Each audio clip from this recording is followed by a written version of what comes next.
আজ দুপুরে খাবারে আছে করলা ভাজা,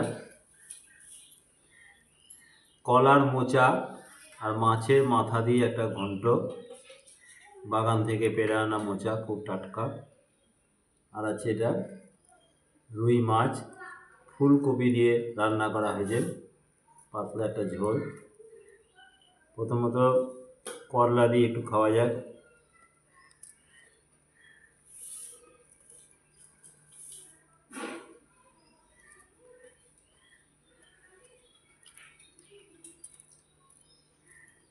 মাছের ঝোল,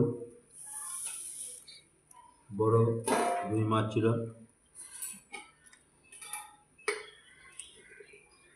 এই রান্নাটা খুব সুন্দর হয়েছে। মাছ